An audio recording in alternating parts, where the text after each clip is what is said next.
9월 25일 월요일 그리스도인이 지닌 불빛. 독일의 한 작은 예배당은 성도들이 앉을 자리가 정해져 있습니다. 또한 아무리 어두워도 예배당 안에 불을 켜지 않습니다. 성도들은 예배 시간 전에 미리 교회 앞마당에서 준비된 초에 불을 붙여 예배당 안으로 들어갑니다. 한 사람 한 사람 불을 붙이고 예배당에 들어가도 실내는 여전히 성경을 볼 수 없을 정도로 어둡습니다. 그러나 시간이 흘러 모든 사람이 자리에 앉으면 예배당은 불을 켜지 않아도 빛으로 환해집니다. 모든 성도들이 각자의 자리에서 밝힌 빛 가운데 드러나는 찬란한 십자가는 너무 아름다워서 이 십자가를 보기 위해 굳이 찾아오는 관광객도 많다고 합니다. 교회의 안내원은 교회를 처음 찾은 사람들에게 촛불을 켜는 이유에 대해 다음과 같이 설명합니다. 한 사람이 빠지면 촛불도 하나 빕니다. 교회는 그만큼 어두워지고 십자가도 성경도 서로의 얼굴도 그만큼 보이지 않습니다. 한 사람의 소중함, 그리고 세상에서 우리가 빛의 역할을 해야 한다는 사실을 잊지 않기 위해서 우리는 매주 촛불을 들고 예배를 드립니다. 오늘의 말씀, 진리를 쫓는 자는 빛으로 오나니 이는 그 행위가 하나님 안에서 행한 것임을 나타내려 함이라 하시니라. 요한복음 3장 21절. 오늘의 찬송 47장 하늘이 푸르고. 오늘의 만나, 주님이 주신 사랑을 세상에 베푸는 사람이 되어 주님께 영광되게 하소서. 말씀을 마음에 새기고 복음을 세상에 전하는 일에 매진합시다.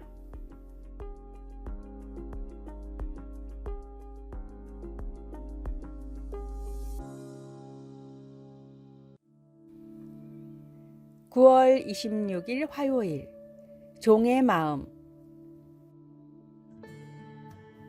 요리사, 행사기획자, 영양사, 간호사 등등 여러 직업 속에서 이들이 하는 일은 오늘날의 엄마들이 늘 수행하는 임무의 일부에 지나지 않습니다. 2016년 한 연구에 의하면 엄마들은 한 주일에 59시간에서 96시간을 아이와 관련된 일을 하는 것으로 추산되었습니다. 엄마들이 항상 지쳐 있을 수밖에 없지요. 엄마가 된다는 것은 자녀들을 돌보는데 엄청난 시간과 에너지를 쏟아붓는 것을 의미합니다. 아이들은 세상 살아가는 법을 배우는데 도움이 아주 많이 필요하기 때문입니다. 하루하루가 길게 느껴지고 다른 사람들을 돌보는 일이 가치 있는 일이라는 것을 되새길 필요가 있을 때 섬기는 자들을 지지해 주시는 예수님을 보면서 큰 소망을 가집니다. 마가복음에서 예수님의 제자들은 자기들 중 누가 가장 큰가를 두고 언쟁하고 있었습니다. 예수님은 조용히 앉으시며 누구든지 첫째가 되고자 하면 무사람의 끝이 되며 무사람을 섬기는 자가 되어야 하리라고 제자들을 일깨우셨습니다. 그런 다음 한 아이를 팔에 안고 다른 사람들, 특히 우리 중 가장 의지할 데 없는 사람들을 섬기는 것의 중요성을 말씀하셨습니다.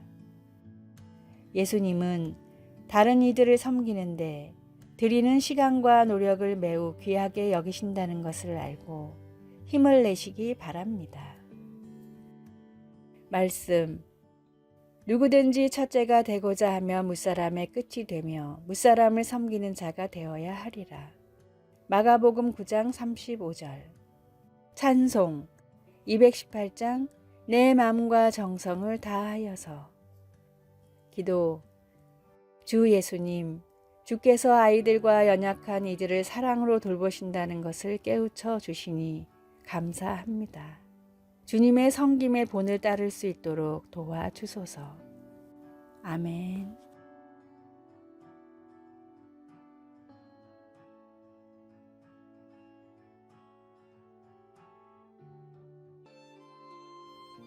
(9월 27일) 수요일. 편견이란 색안경.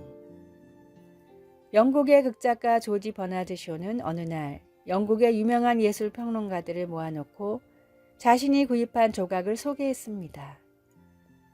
제가 힘들게 구한 귀한 조각입니다. 바로 프랑스의 유명한 조각가 로댕의 작품입니다. 버나드 쇼의 소개를 들은 평론가들은 일제히 혹평을 했습니다. 구도가 좋지 않다느니, 작품이 생생하지 않다느니 여러 이유가 있었고 칭찬은 하나도 없었습니다. 평론가들의 열띤 혹평을 듣던 버나드 쇼는 자신이 큰 실수를 했다며 작품을 다시 소개했습니다.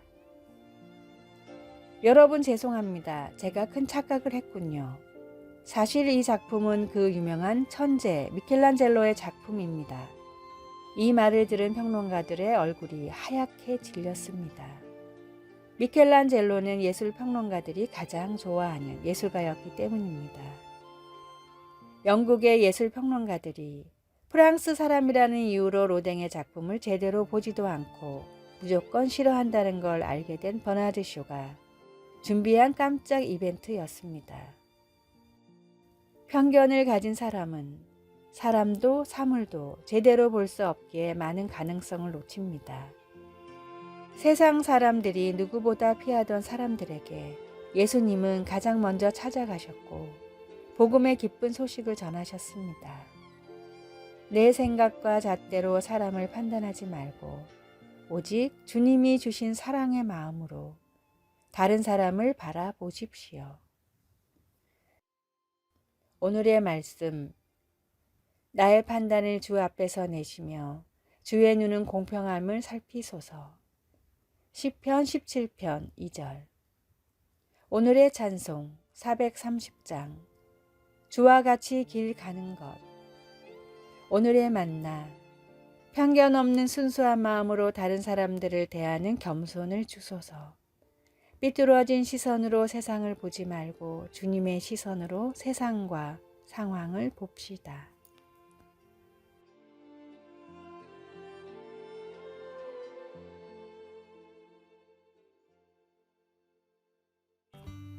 (9월 28일) 목요일, 또 한 번의 기회. 어느 중고 자전거 가게가 있었습니다. 이곳에서는 버려진 자전거를 자원봉사자들이 다시 조립하여 가난한 아이들에게 나누어 줍니다. 이 가게를 시작한 어니 클라크는 노숙자들과 장애인들, 그리고 일반 사회생활에 적응하려고 애쓰는 퇴역 군인들을 포함하여 여러 궁핍한 어른들에게도 자전거를 기증합니다. 이렇게 함으로써 자전거를 고쳐 다시 쓸 수 있을 뿐 아니라 때로는 받는 사람들도 새로운 출발을 하게 해줍니다. 어떤 퇴역 군인은 새로 받은 자전거를 타고 취업 면접을 보러 가기도 했다고 합니다. 또 한 번의 기회는 사람의 인생을 바꾸기도 하는데 특히 그것이 하나님으로부터 온 것이라면 더욱 그렇습니다. 이스라엘 백성들이 비굴하게 뇌물과 사기와 그 밖의 나쁜 죄들을 범하던 시기에 미가 선지자는 하나님의 그런 은혜를 높이 찬양했습니다. 미가의 한탄처럼 당시 경건한 자가 세상에서 끊어졌고 정직한 자가 사람들 가운데 없었습니다. 미가는 하나님이 마땅히 악을 벌하시는 분임을 알고 있었습니다. 그러나 하나님은 사랑이시기 때문에 회개한 자들에게 한 번 더 기회를 주실 것입니다. 그 사랑에 겸허해진 미가는 이렇게 묻습니다. 주와 같은 신이 어디 있습니까? 주는 주의 백성의 죄를 못 본 채 하시고 살아남은 주의 백성의 죄를 용서하십니다. 우리도 용서를 구하면 하나님은 우리의 죄 때문에 우리를 버리지 않으시기 때문에 기뻐할 수 있습니다. 말씀, 우리를 불쌍히 여기셔서 우리의 죄악을 발로 밟으시고 우리의 모든 죄를 깊은 바다에 던지시리이다. 미가 7장 19절. 찬송, 그 크신 하나님의 사랑. 기도, 하나님 아버지, 또 한 번의 기회라는 은혜를 주시니 감사합니다. 아멘.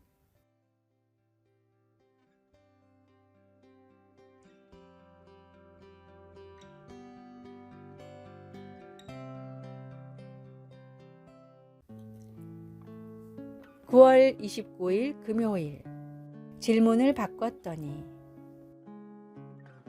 미국 군인을 대상으로 다음과 같은 심리학 실험이 진행됐습니다. 식사 배식 마지막 코너에 미국 군인들이 그다지 좋아하지 않는다는 살구를 나눠줬습니다. 배식을 맡은 사람이 살구는 별로 받고 싶지 않으시죠? 라고 묻자 90%가 살구를 싫어한다며 받지 않았습니다. 다음 날 배식자가 살구 받으셔야죠? 라고 물었습니다. 그러자 50%가 살구를 받았습니다. 질문 하나를 바꿨을 뿐인데 전날 살구를 싫어한다던 사람들 중 40%가 살구를 받았습니다.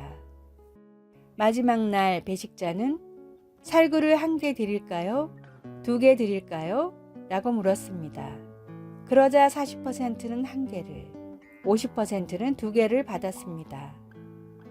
대상자의 90%가 살구를 싫어한다며 받지 않던 첫날과는 달리 무려 90%의 사람들이 살구를 1개 이상 받았습니다.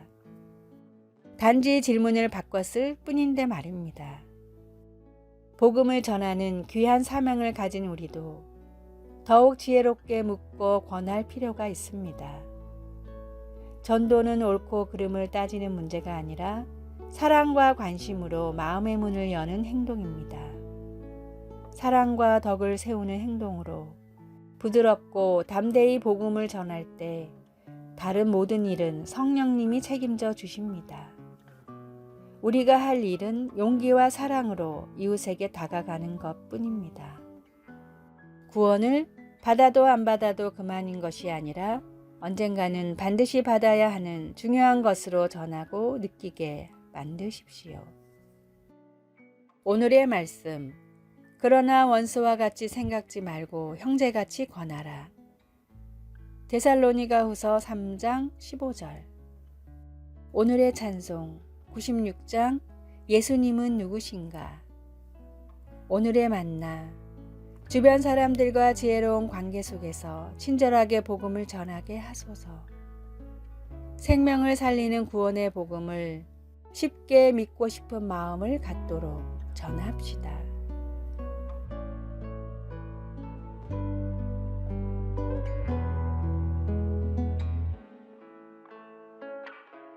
아래의 빨간색 글자 구독을 누르시어 더 많은 전도의 열매를 맺으시기를 기도합니다.